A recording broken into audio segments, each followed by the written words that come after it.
नमस्कार, म टेक नारायण भट्टराई। के चर्चित स्वतन्त्र मेयर बालेन शाह र हर्क साम्पाङ सहितको अगुवाईमा नयाँ पार्टी जन्माउने तरखर भित्रभित्रै चलेको छ। नयाँ पार्टी खोल्ने अड्कलबाजीका पछाडि केही आधार कारणहरू छन् त आज यसबारेमा चर्चा हुनेछ। राजनीतिक दल, सरकार हुँदै राष्ट्रपतिसम्म भन्सुन र सिफारिस पुगेर कैद सजाय मिनाहा पाउनेहरू कस्तासम्म हुन्छन्? लाजको पसारो लाग्ने क्रम यो देशमा जारी नै छ। सजाय मिनाहा पाउनेहरू एकपछि अर्को गर्दै पुनः अपराध धन्दामा संलग्न भएका र पक्राउमा परेका जो खबरहरू आइरहेका छन्, त्यसबाट यो देशको हालत कतिसम्म गए गुज्रेको छ, बनाइएको छ भन्ने भनक मिल्छ। आज चोरी आरोपमा एकजना पक्राउ परे, जसले संविधान दिवसमा सजाय मिनाहा पाएका थिए।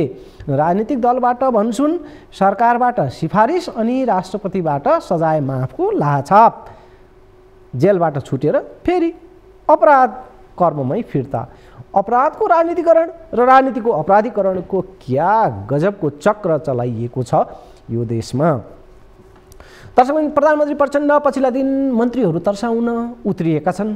सरकारका कामकाज र नतिजा खासै नदेखिएपछि प्रधानमन्त्री प्रचण्डले कि त आफ्नो क्षमता देखाऊ, होइन भने पद छाडेर ठाउँ खाली गरिदेऊ भन्दै टाठो स्वरमा मन्त्रीहरूलाई चेतावनी दिने गरेका छन्। तर कुर्सी डगमगाउने भयले प्रधानमन्त्री नटोक्ने तर भुक्ने कुकुर भन्छ नि, हो त्यस्तै हालतमा खुम्चिएका छन्। कतिसम्म भने गरी देखाउन नसके मैले पनि पद ओगटिरहन जरुरी छैन भन्ने तहमै प्रधानमन्त्री अभिव्यक्तिमा त उत्रिए। तर न मन्त्रीहरू न स्वयं प्रधानमन्त्री बोले जसरी गरी देखाउन उत्रिए। हिँड्दैछ पाइला मेट्दैछ पारा झल्काउने प्रधानमन्त्री प्रचण्डको यो संक्षेप अभिव्यक्ति अंश पहिले सुनौँ। म आज जनतालाई साक्षी राखेर मान्य मन्त्रीहरूलाई पनि भन्न चाहन्छु, हामीलाई असफल हुने छुट छँदै छैन। कार्यक्षमता प्रमाणित गर्न सकेनौँ भने कसैले पनि अब ठाउँ ओगटिरहनु हुँदैन, छाडिदिनु पर्दछ। यो मैले अरूलाई दिएको उपदेश मात्र होइन, आफैसँग गरेको बाचा पनि हो। देशमा सकारात्मक परिवर्तन र आशा जगाउन नसके मैले पनि पद ओगटिरहन जरुरी छैन। प्रधानमन्त्रीको छटपटी र मन्त्री हेरफेरबारे बेग्लै एक सामग्री केही बेरमा जोड्नेछु। दर्शकबिन, एकाएक एउटा सभा हलमा आक्रोशित मान्छेहरूको हुल पस्छ र चर्को नाराबाजीमा उत्रन्छ। मञ्चमा प्रमुख अतिथि थिए जसपा अध्यक्ष उपेन्द्र यादव अनि हुल बाँधेर पस्नेहरू सीके राउत नेतृत्वको जनमत पार्टीका थिए। सदृश्य त्यो खैला बैला तनाव केही बेरमा हेरौँला। सीके राउतले सत्ता भागबण्डालाई गाउँघरमा चल्ने मासुको भाग बिलोसँग दाँच्दै आफ्नो भाग अलि सानै भएकोमा बारम्बार दुःख मनाउ गर्दै आएका छन्। केन्द्र सरकारमा सत्ता हक भोगको वितरण न्यायोचित नभएको र त्यसको मारमा आफू परेको उनको गुनासो छ। उता मध्य प्रदेशमा पनि सरकारमा रहेर त्यही सरकारलाई भ्रष्ट पुष्टि गर्न सीके राउतको निकै कसीकसाउ छ। उपेन्द्र यादव तर्फको चेतावनी छ, उसो भए सरकार छाड, किन बस्छौ त यो भ्रष्ट सरकारमा।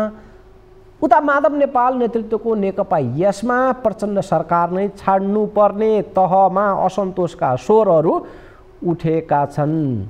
के यो माधव नेपालको बार्गेनिङ टेक्निक हो? त्यसबारे पनि आज बेग्लै चर्चा गरौँला। पहिले सुनौँ सीके राउतको सत्ता भागबण्डामा मन दुखाइ।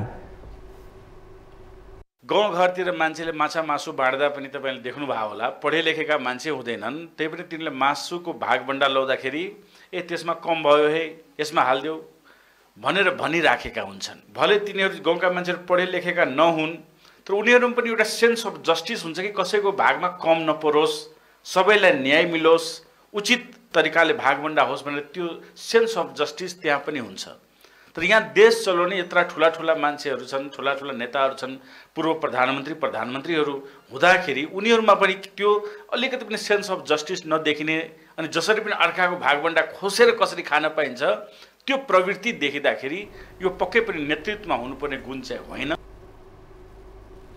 यो त केन्द्र सरकारमा समुचित भाग नपाएको दुखेसो भयो। उता मध्य प्रदेश सरकारमा समेत सामेल छन् सीके राउत नेतृत्वको जनमत पार्टी राउतको लडाईँ उता झन् चर्को छ। आज बुधबारको एक दृश्य यहाँ वर्णन गरौँ। एकाएक सभा हलमा मान्छेहरूको एउटा हुल पस्छ र नाराबाजीमा उत्रन्छ। साइकल चोरलाई कारबाही गर, भ्रष्ट सरकार मुर्दाबाद, भ्रष्ट मुख्यमन्त्री मुर्दाबाद। मञ्चमा प्रमुख अतिथि थिए जसपा अध्यक्ष उपेन्द्र यादव र माइकमा बोल्दै थिए उनकै दलका मधेस सरकार मुख्यमन्त्री सरोज कुमार यादव। थाहै छ कि मधेसमा उपेन्द्र यादव र सीके राउतको कडै टक्कर छ। सीके राउत नेतृत्वको दल जनमत पार्टीका नेता कार्यकर्ता चर्को नाराबाजीमा उत्रिएपछि त्यहाँ स्थिति तनावपूर्ण बन्यो। मध्य प्रदेश सरकारको 1 वर्षे उपलब्धि सार्वजनिक गर्ने त्यो मञ्च थियो। त्यो मञ्चमा एकाएक खैलाबैला मच्चिएको हो। मुख्यमन्त्री यादवले साइकल काण्ड अहिले छानबिनमा छ भनेर थामथुम पार्न खोजे, माहौल बनाउन खोजे। तर कार्यक्रम हलमा मात्रै होइन, हल बाहिर पनि जनमतका कार्यकर्ताहरूले मधेस सरकारका भ्रष्टाचार काण्डहरूको शीर्षक भट्याई भट्याई नाराबाजी गरि नै रहे दृश्य हेरौँ। साइकल चोर मुर्दाबाद, मुर्दाबाद, मुर्दाबाद, साइकल चोर मुर्दाबाद। साइकल छानबिनमा छ अहिले। कहाँ गएछ? साइकल सुन्नुस् न, साइकलको छानबिन हुँदैछ, सुन्नुस्। साइकलको छानबिन हुँदैछ।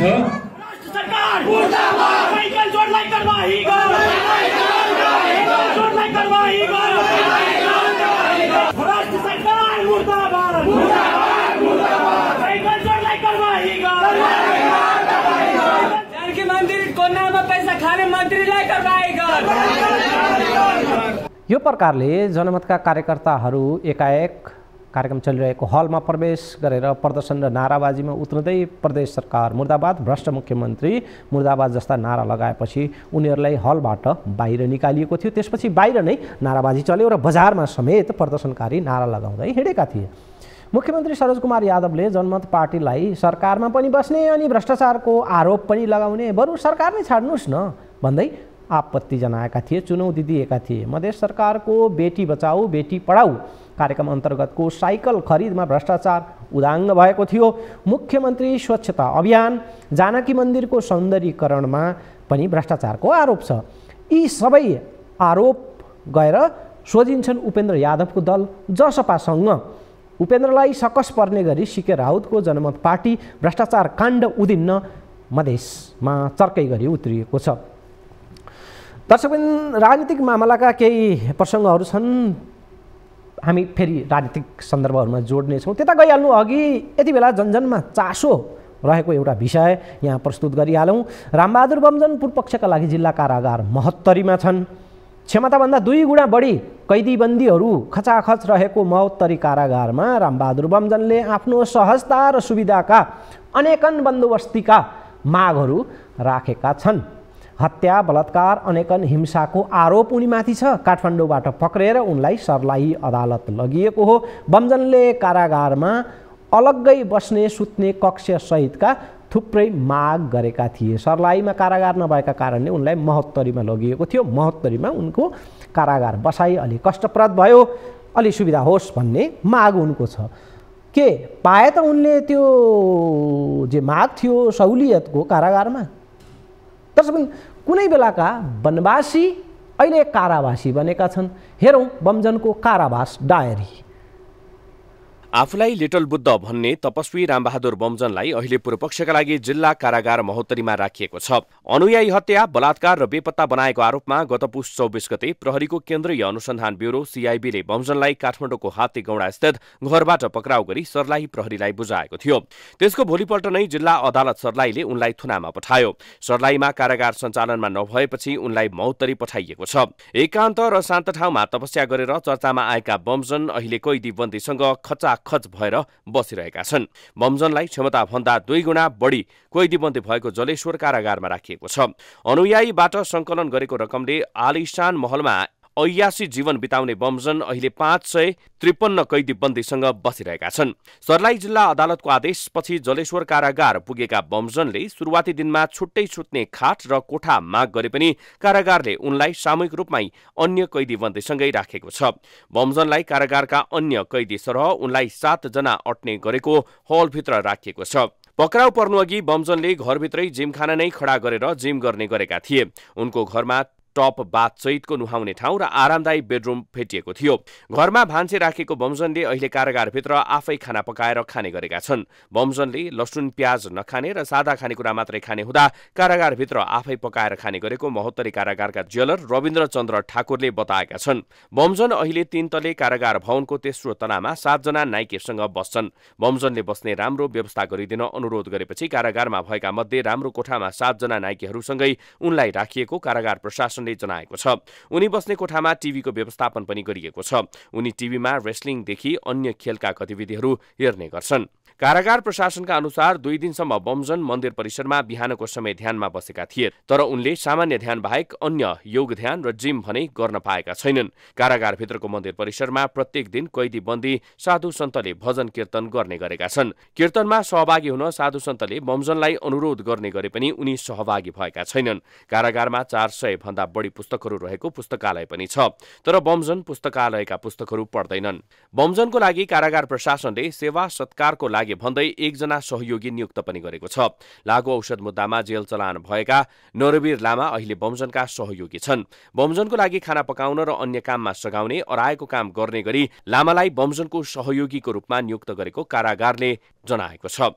उनीमाथि 2069 मा नुवाकोट मेघाङ गाउँपालिका 3 का 29 वर्षीय चिनिमाया तामाङ, 2071 माघमा मकवानपुरकी 30 वर्षीय फुलमाया रुम्बा, सोही सालको चैत्रमा मकवानपुरका 51 वर्षीय सञ्चलाल वाइबा र 2072 मा बाराका 34 वर्षीय सुरेश कुमार आलेलाई बेपत्ता पारेको उजुरी प्रहरीमा छ। सोही उजुरीको आधारमा सीआईबीले काठमाडौँको बुढानीलकण्ठस्थित हात्तीकौडाबाट उनलाई पक्राउ गरेको थियो। उनी पक्राउ परेसँगै सीआईबीको टोलीले हराएका व्यक्तिहरूका आफन्तले दिएको उजुरीका आधारमा उनको आश्रम सिन्धुपाल्चोक र बारामा जाने तयारीमा छ। बमजनले सञ्चालन गरेको सिन्धुपाल्चोकको बाडे गाउँको आश्रम र बाराको खुमजोर आश्रमबाट 4 जना बेपत्ता पारिएको उजुरी छ। यसअघि प्रहरीले बमजनको आश्रमबाट शव गलाउन प्रयोग गरिएको नुनसहित केही शंकास्पद वस्तु फेला समेत पारेको थियो, तर शव पहिचान हुने अन्य प्रमाण भने प्रहरीले फेला पार्न सकेको छैन। सीआईबीले उनको घरबाट बरामद गरिएको विभिन्न 17 मुलुकको अवैध रुपैयाँ र नेपाली रकमबारे समेत अनुसन्धान गर्ने बताउँदै आएको छ। अहिले पूर्वपक्षका लागि थुनामा राखिए पनि उनी जेल नै गइसकेका भने होइनन्। उनीमाथि थप अनुसन्धान हुनेछ। ज्यान मारेको अभियोग पुष्टि भएमा बमजन 25 वर्षसम्म जेल जान सक्नेछन्। प्रहरीले यथेष्ट प्रमाण जुटाउन नसके पनि उनी धरौटीमा छुट्नेछन्। अनुयायी हत्या, बलात्कार र बेपत्ताको आरोप लागेका बमजन दोषी ठहर होलान् या धरौटीमा छुट्लान्, त्यसको लागि भने अदालतको फैसलासम्म कुर्नै पर्छ। पूर्वपक्षमा कारागार रहेका रामबहादुर बमजनको कारागार डायरी के चर्चित स्वतन्त्र मेयर बालन शाह र हर्क साम्पाङ सहितको अगुवाईमा नयाँ पार्टी जन्माउने तर्खर भित्रभित्र चलिरहेको छ। नयाँ पार्टी खुल्ने अड्कलबाजीका पछाडि केही आधार कारणहरू छन् त? केही बेरमा यसबारे चर्चा हुनेछ। व्यावसायिक अन्तरालपछि बाँकी समाचार सामग्रीहरूसहित म आउनेछु। पुनः स्वागत छ। पूर्व प्रधानमन्त्री समेत रहेका नेकपा यसका अध्यक्ष माधव कुमार नेपाल घरिघरि यो सरकार छाड्ने चेतावनी दिन्छन्, तर सत्ताको जोर रसमा परेर अलिअलि भए पनि नेकपा यसका नेता कार्यकर्ताहरू पार्टीमा अहिले अडिएका छन्। सरकार छाड्दा ती पनि नरहने डर माधव नेपाललाई छ। त्यसैले उनी घुर्क्याउन पनि नछाड्ने र सरकार पनि नछाड्ने दोहोरो नीतिमा छन्। सत्ताको अधिकतम दोहन नै हालका लागि नेकपा यसको अस्तित्व रक्षाको पहिलो उपाय बनेको छ। राष्ट्रिय दल समेत बन्न नसकेको नेकपा यसका मन्त्रीहरू त सरकारमा छँदै थिए। राष्ट्रिय सभा निर्वाचनमा पनि माधव नेपालले 2 सिट भाग पाएका छन्, तैपनि उनको धित मरेको छैन।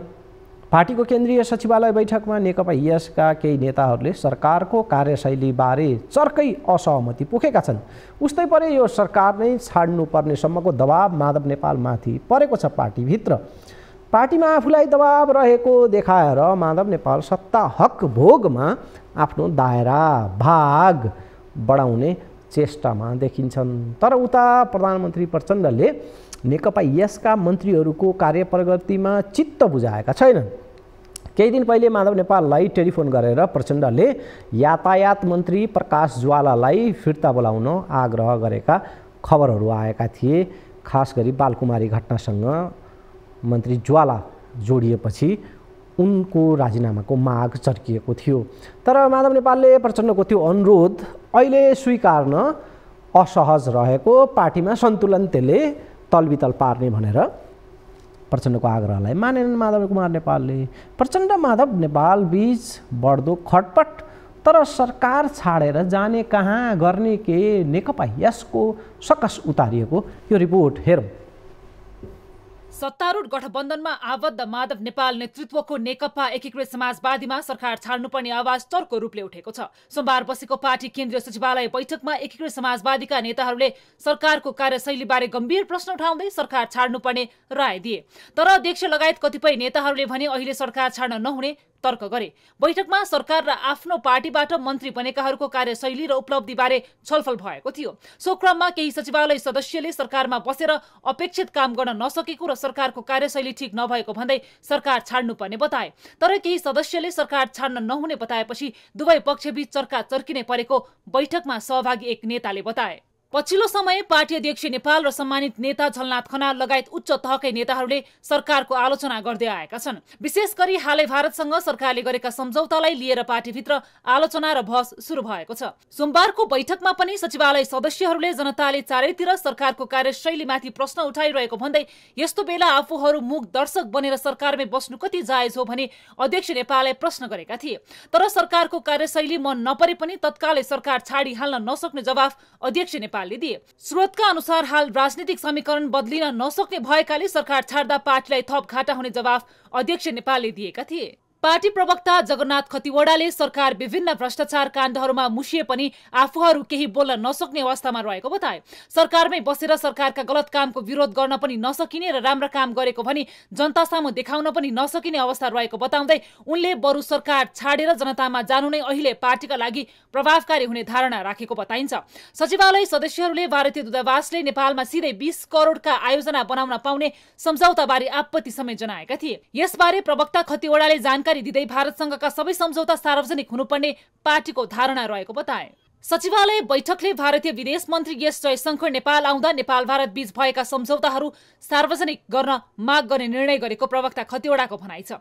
उनले विभिन्न देशसँग भएका नेपालको प्राकृतिक स्रोत, साधन, ऊर्जा, जलस्रोत लगायतका सम्झौताहरू पनि माग गरी पार्टीले अध्ययन गर्ने निर्णय गरेको बताए।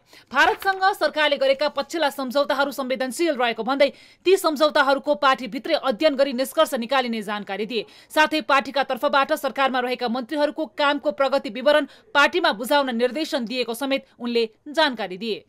यस बारेमा विभिन्न देशसँग भएका नेपालको प्राकृतिक स्रोत, साधन, ऊर्जा, जलस्रोत जे जस्ता चिजहरू छन् त्यसको बारेमा गरिएका सदुपयोग गर्ने जे सम्झौताहरू गरिएका छन्, शर्तहरू के राखिएका छन्, यी सबै कुराको डकुमेन्ट नेपाल सरकारसँग माग गर्ने र पार्टीले अध्ययन गर्ने, निष्कर्ष निकाल्ने भनेर निर्णय गरेका छौँ। एकीकृत समाजवादी मात्र होइन, सरकारमा रहेका अन्य दलहरू समेत सरकारको कार्यशैलीबारे खुसी छैनन्। कांग्रेसकै अर्का खेमाले सरकारका काम कारबाहीबारे बेला बेला प्रश्न उठाउँदै आएको छ। तर पनि कांग्रेस संस्थापन पक्ष अहिले सरकारको विकल्प खोज्नेवाला छैन। गठबन्धनमा 2 वर्ष माओवादी कांग्रेसले सरकार चलाउने र बाँकी 1 वर्ष एकीकृत समाजवादीले चलाउने बारे अनौपचारिक सहमति भएकाले पनि यो सरकारका मुख्य घटकहरू जस्तो सुकै आलोचना भए पनि सरकार टिकाइ राख्न चाहन्छन्। तर सरकारले जनताको अपेक्षा अनुसार काम गर्न नसकेको भन्दै सर्वत्र आलोचना बढिरहेको छ। यसबारे सरकारको नेतृत्वकर्ता स्वयं प्रधानमन्त्री पुष्पकमल दाहाल प्रचण्डले समेत बेला बेला असन्तुष्टि पोख्ने गरेका छन्। सरकारको 1 वर्ष समीक्षाका क्रममा देशवासीलाई सम्बोधन गर्दै प्रधानमन्त्री प्रचण्डले लक्ष्य र सोचे अनुसार सरकारले गति लिन नसकेको स्वीकार गरेका थिए। सोमबार पनि उनले एक समारोहमा बोल्दै सरकारमा आफू सोचे जस्तो सफल हुन अझै नसकेको स्वीकार गरे। यसैबीच मजदुर किसान पार्टीका सचिव एवं सांसद प्रेम सुवालले प्रधानमन्त्री पुष्पकमल दाहाल प्रचण्डलाई राजीनामा दिएर आराम गर्न सुझाव दिएका छन्। मंगलबार भक्तपुरमा एक शैक्षिक प्रदर्शनीलाई सम्बोधन गर्दै उनले देशको खस्किदो अर्थतन्त्रप्रति जिम्मेवारी बोध नगरेको र बेरोजगारी बढेर युवा पलायन तीव्र भइरहेको भन्दै सुधारका काम गर्न नसक्ने भई राजीनामा दिएर प्रधानमन्त्रीलाई घरमा बस्न सुझाव दिएका हुन्। सुवालले राणा शासन र पञ्चायत विरुद्ध लडेकाहरूलाई गणतन्त्रमा अब केही गर्न सकिँदैन भनेर जनतालाई धोका दिन नपाइने पनि बताए। प्रधानमन्त्रीहरूसँग देशको विकासको खाकै छैन। अस्ति प्रधानमन्त्रीले हामीलाई बैठक बोलाउनु भयो, मैले गरे होइन, म त 1 वर्ष मात्र हो, देशको अर्थतन्त्र ध्वस्त गरे प्रधानमन्त्रीको बनाए। अघिल्लो सरकारहरूले ध्वस्त बनाएको भए आफूले सम्हाल्ने हो नि, होइन भने राजीनामा दिएर घर बसे भइहाल्ने। राणा शासनको विरुद्ध लडेको, पञ्चायतको विरुद्ध लडेको, अनि बहुदल र गणतन्त्र अब केही गर्न सक्दिन भनेर हुन्छ। प्रतिपक्षी पार्टीको त सरकारको विरोध गर्ने धर्म नै हो, तर सत्तामै बसेर सरकारका काम कारबाहीबारे सन्तुष्ट हुन नसक्नु र सरकार छाड्नुपर्ने सम्मका आवाज उठ्नुले भने सरकारको असफलता प्रतिबिम्बित गर्दछ। स्वयं प्रधानमन्त्रीले निरीह कुरा गर्नुभन्दा कि ठोस काम गरेर देखाउनुपर्छ, होइन भने राजीनामा दिएर मार्ग प्रशस्त गर्नुपर्छ। जनता फकाउने र छक्काउने खेल अनन्तसम्म चलिरहन सक्दैन। प्रधानमन्त्री प्रचण्डले आफ्नो कार्यकालको 1 वर्षे समीक्षाका क्रममा मन्त्रीमण्डल हेरफेर गर्ने बताएका थिए। केही नयाँ ऊर्जावान मन्त्रीहरू थपेर सरकारको गति तीव्र पार्ने र केही हुँदैछ भन्ने आवाज दिने प्रधानमन्त्रीको त्यो बेलाको अभिव्यक्ति आशय थियो, किनकि 1 वर्ष पुगेको थियो, केही हुँदैछ भन्ने जनतामा पार्नुपर्ने थियो। त्यसैले गगन थापादेखि वर्षमान पुनसम्मका नयाँ अनुहारहरू मन्त्रीमण्डलमा थप्ने प्रकारको हल्ला चलेको थियो, तर त्यसले कार्यान्वयन रूप लिन सकेको छैन। कार्य सम्पादन कमजोर भएका, काम गर्न राम्रो नसकेका मन्त्रीहरूलाई आफै जिम्मेवारीबाट हट्न प्रधानमन्त्रीको चेतावनी थियो, तर टेर्ने वा त्यो प्रकारको नैतिकता देखाउने कसले? विस्तृत यो रिपोर्टमा हेरौँ। प्रधानमन्त्री पुष्पकमल दाहाल प्रचण्डले आफ्नो कार्यकालको 1 वर्षे समीक्षा गर्ने क्रममा मन्त्रीमण्डल हेरफेर गर्ने बताएका थिए। कार्य सम्पादन कमजोर भएका मन्त्रीहरूलाई आफै जिम्मेवारीबाट हट्न अनुरोध पनि गरेका थिए। त्यति मात्र होइन, प्रचण्डले यदि जिम्मेवारी पूरा गर्न नसके आफै पदबाट हट्ने समेत भन्न भ्याएका थिए। कार्यक्षमता प्रमाणित गर्न सकेनौ भने कसैले पनि अब ठाउँ उगटिरहनु हुँदैन, छाडिदिनु पर्दछ। यो मैले अरूलाई दिएको उपदेश मात्र होइन, आफैसँग गरेको वाचा पनि हो। देशमा सकारात्मक परिवर्तन र आशा जगाउन नसके मैले पनि पद ओगटिरहन जरुरी छैन। प्रधानमन्त्री प्रचण्डले मन्त्री फेरबदल गर्ने विषय एकैपटक भनेका थिएनन्। यसका लागि झण्डै 2 महिनाको होमवर्क उनले गरेका थिए। मन्त्रालयगत कार्य सम्पादन प्रतिवेदनमाथि समेत समीक्षा गरेका प्रचण्डले अधिकांश मन्त्रीहरूको कार्यक्षमतामाथि प्रश्न गरेका थिए। त्यसपछिको कार्यक्रमहरूमा पनि प्रचण्ड आफूले भने जस्तो गर्न नसकेको भन्दै अझै केही गर्ने हुटहुटी व्यक्त गर्दै आएका थिए। वर्तमान मन्त्रीहरूबाट आफ्नो कार्यकाल सफल हुन नसक्ने सोचले प्रधानमन्त्री प्रचण्ड 1 दर्जनभन्दा बढी मन्त्रीहरू फेर्ने मनस्थितिमा रहेका थिए। तर सत्ता साझेदार दल नेपाली कांग्रेसका सभापति शेरबहादुर देउवाले ग्रीन सिग्नल नदिएपछि प्रधानमन्त्री प्रचण्ड मन्त्रीमण्डल फेर्ने मनस्थितिबाट ब्रेक लागेका छन्। प्रचण्डले यसरी मन्त्रीमण्डल हेरफेर गर्ने बताएको हप्तौं भइसकेको छ। आजकल भने उनले यो विषयमा बोल्न छाडिदिएका छन्। बरु अन्य थप नयाँ घोषणाहरू पनि गरिरहेका छन्। नयाँ शैलीमा काम गर्ने चाहनाबाट निराश भएर प्रचण्ड किन पछि हटे त? यसको मुख्य कारण हो सत्ता साझेदार दलहरूको असहमति। नेपाली कांग्रेस सभापति शेरबहादुर देउवाले माघ 11 मा तय भएको राष्ट्रिय सभा निर्वाचनको भाका राखेर तत्कालका लागि प्रचण्डको यो योजनामा पानी खनाइदिएका थिए। बलतल मिलेको मन्त्रालय भागबण्डामा चलाउँदा राष्ट्रिय सभा भागबण्डामा अप्ठ्यारो पर्ने देउवाको निष्कर्ष थियो। तर राष्ट्रिय सभा निर्वाचन लगतै महासमिति बैठक आह्वान भएकाले सो बैठकसम्म पार्टीबाट मन्त्री बनेकाहरूलाई चलाउने मनस्थितिमा देउवा छैनन्। मन्त्री हेरफेरको आलोचना महासमिति बैठकमा खेप्नुपर्नेमा देउवा सचेत छन्, जसका कारण मन्त्री फेर्नै परे पनि महासमिति बैठकपछि फेर्दा उपयुक्त हुने लाइनमा देउवा छन्। यद्यपि कांग्रेसले पठाएका मन्त्री 2 वर्षसम्म नफेर्ने पक्षमा देउवा रहेको समेत बताइन्छ, जसका कारण मन्त्री फेर्ने अडानबाट प्रचण्ड स्वयं पछाडि हटेका छन्। तर पछिल्लो समय पार्टीको आन्तरिक कारणले पनि मन्त्री फेर्ने विषयबाट प्रचण्ड पछाडि हटेको बताइन्छ। नेकपा माओवादी केन्द्रले फागुन 1, 2 र 3 गते आफ्नो विधान अधिवेशन आह्वान गरेको छ। त्यसअघि मन्त्री फेरेर पार्टीमा विवाद निम्त्याउन प्रचण्ड चाहँदैनन्। सबै पार्टीबाट उल्झन हुँदा यो प्रक्रिया केही लम्बिने निश्चित जस्तै छ। एक त मन्त्री हेरफेरले गठबन्धन दलहरूभित्र समस्या पैदा हुने, त्यसमाथि पार्टीको आन्तरिक झमेलाका कारण प्रचण्ड पछि हटेका हुन्। अर्कोतर्फ सत्ता गठबन्धनको सहमति अनुसार प्रधानमन्त्री प्रचण्डको कार्यकाल 2 वर्षको मात्र हुनेछ। त्यो हिसाबले अब उनको कार्यकालको काउन्टडाउन सुरु भइसकेको छ। यस्तोमा अनावश्यक झमेला मोल्ने मुडमा प्रधानमन्त्री नरहेको माओवादी नेताहरू बताउँछन्। नयाँ पार्टी खुल्ने बारे बालेन शाहको खासै खुलस्त जनाउ हालसम्म केही पनि आएको छैन।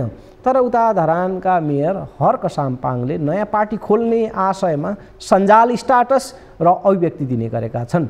चर्चित मेयरका उप चासो त जनजनमा छँदैछ नै, उनीहरूको नयाँ पार्टी खुल्ने बारेमा पनि चर्चा र बहस हुने गरेको छ। नयाँ पार्टी बारेका अड्कलबाजीहरूमा केही आधार र कारणहरू छन् त, यो रिपोर्टमा हेरौँ। धरान उपमहानगरपालिकाका मेयर हर्क साम्पाङ सामाजिक सञ्जालमा निकै सक्रिय छन्। हरेक दिन उनले फेसबुकमा दर्जनौं स्ट्याटस देख्छन्। आफ्ना हरेक गतिविधि र विचार उनले फेसबुक मार्फत सार्वजनिक गर्दै आएका छन्। उनी केही समय अघि मात्रै काठमाडौँ आएका थिए। काठमाडौँमा रहँदा उनले प्रधानमन्त्रीदेखि विभिन्न मन्त्रीहरूलाई भेटे। काठमाडौँ आएका बेला उनले मेयर बालेन्द्र शाह बालेनलाई पनि भेटेका थिए। काठमाडौँका मेयर बालेनसँगको उनको भेट चर्चाको विषय बन्यो।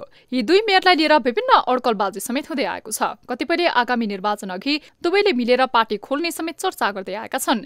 काठमाडौँमा बालेनलाई भेटेर फर्किएपछि हर्कले पनि त्यस्तै संकेत गरेका थिए। पछिल्लो समय मेयर हर्क साम्पाङको विशेष भेटघाट प्रधानमन्त्री पुष्पकमल दाहाल प्रचण्डसँग थियो। प्रधानमन्त्री प्रचण्ड र पर्यटन मन्त्री सुदन किरातीसँग उनले धरानमा विमानस्थलको डीपीआरको विषयको कुरा गरेका थिए। यसै मौकामा उनले काठमाडौँका मेयर बालेनसँग 1 घण्टा छलफल गरे।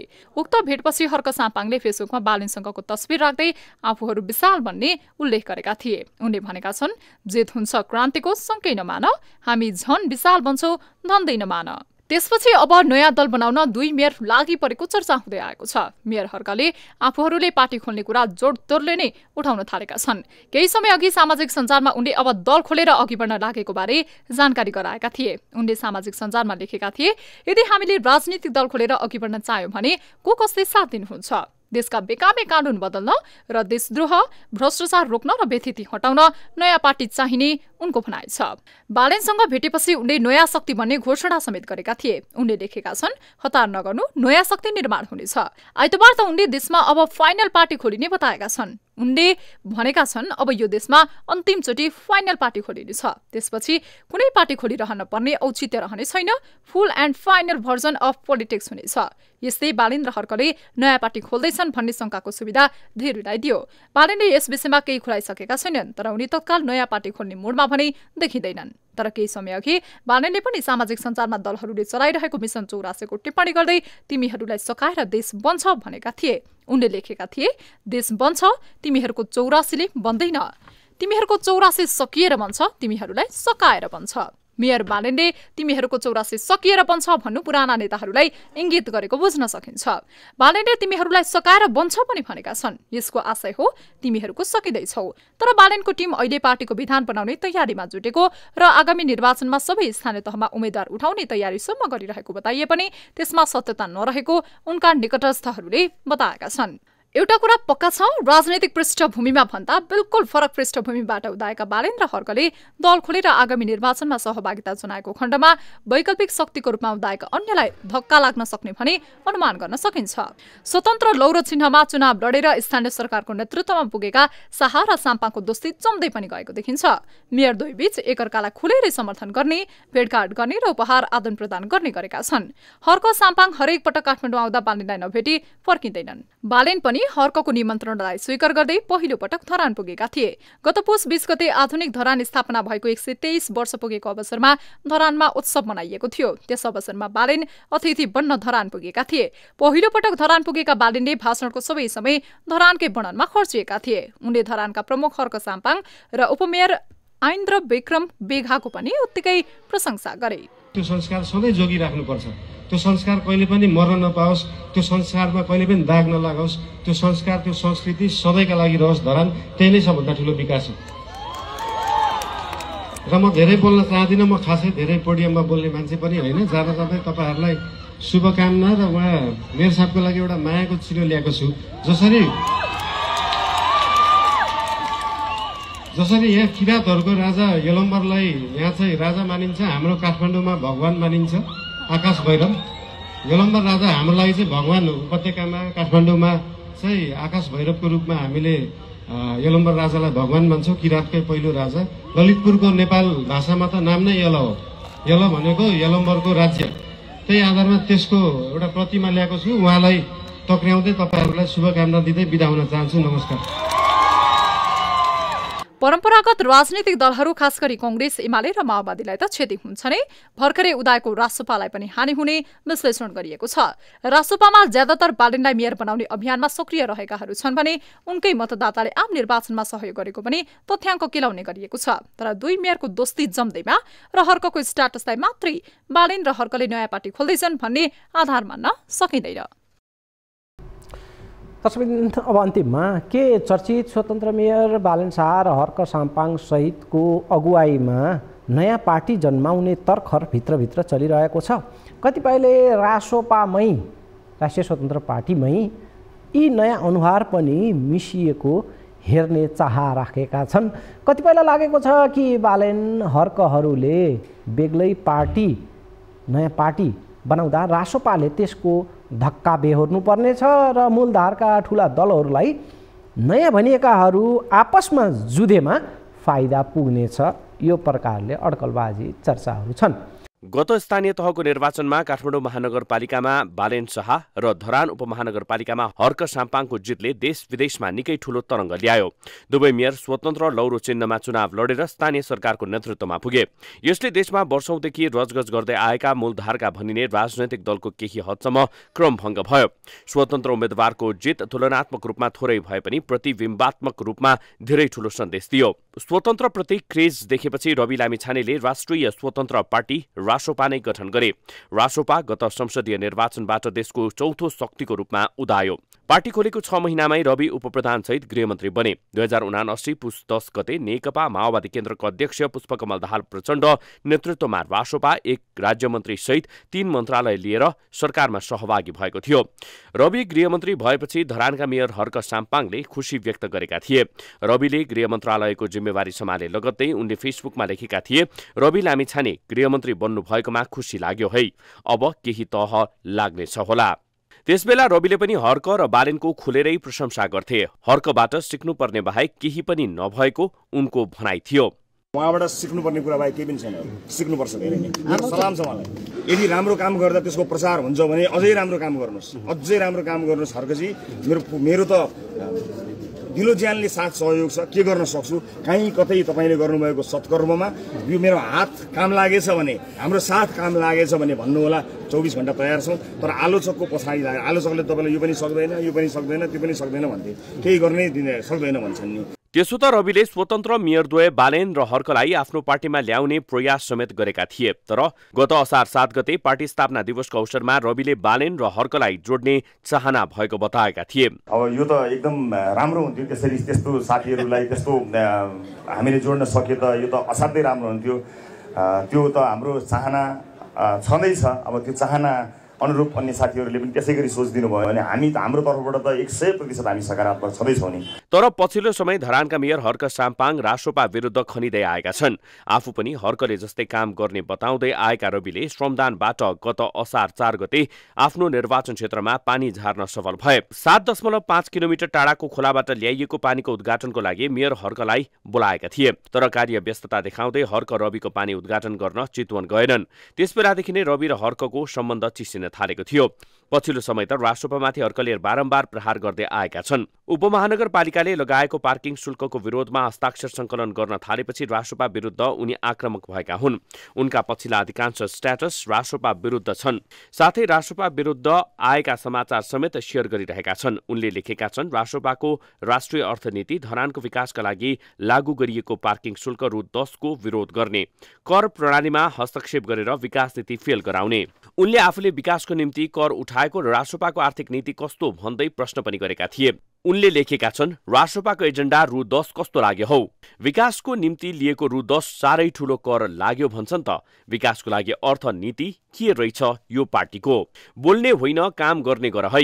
हर्क यतिमै रोकिएका छैनन्। राष्ट्रपाको आर्थिक नीति श्रीलङ्काको यात्रामा लैजाने मात्रै होला भन्दै टिप्पणी गरेका छन्।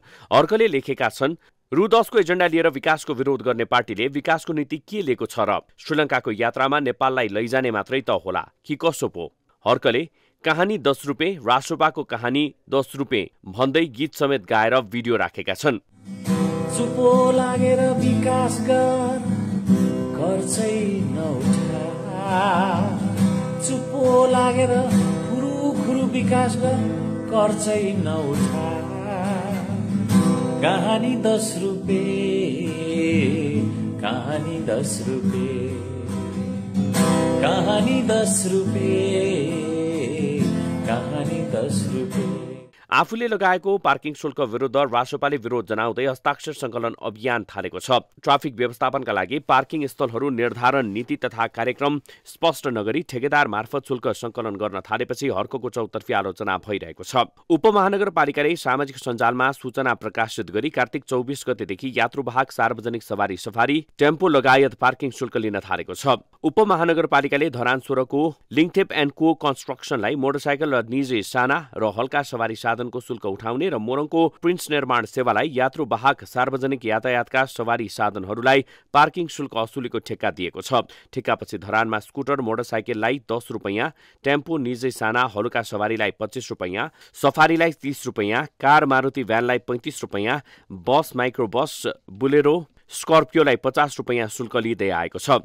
पार्किङ शुल्क असुल गरे तापनि सुरक्षाको जिम्मा भने असुली गर्ने ठेकेदारले नलिने सूचनामा उल्लेख छ। शुल्क दिएर पार्किङ गरी राखेको सवारी साधन हराएमा, चोरी भएमा सम्बन्धित सवारी धनी नै जिम्मेवार हुने सूचनामा आएपछि राष्ट्रपाले विरोध जनाउँदै आएको छ। उसले नगरपालिकाको विरुद्धमा हस्ताक्षर संकलन सुरु गरेको छ। हस्ताक्षर संकलनका क्रममा नगर प्रहरीले केही दिन अघि हस्तक्षेप समेत गरेको थियो। हर्क साम्पाङ यसरी केही विरुद्ध खनिएको पहिलो पटक भने होइन। आफू विरुद्ध उभिने जो कोही विरुद्ध पनि यसरी नै सामाजिक सञ्जाल मार्फत उनी खनिँदै आएका छन्। धरानको मेयरमा निर्वाचित भएको पहिलो पटक काठमाडौँ आउँदा काठमाडौँ महानगरको फोहोरबारे टिप्पणी गर्दै बालेनमाथि प्रहार गरेका थिए। त्यसको जवाफ दिएपछि बालेनमाथि पनि हर्क यसरी नै खनिएका थिए। तर अहिले बालेनसँगको सम्बन्ध सुमधुर बनाइसकेका छन्।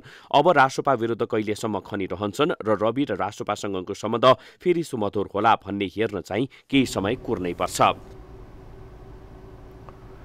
हवस् त, तय समय सकिएको छ। म बिदा हुन्छु। नमस्कार।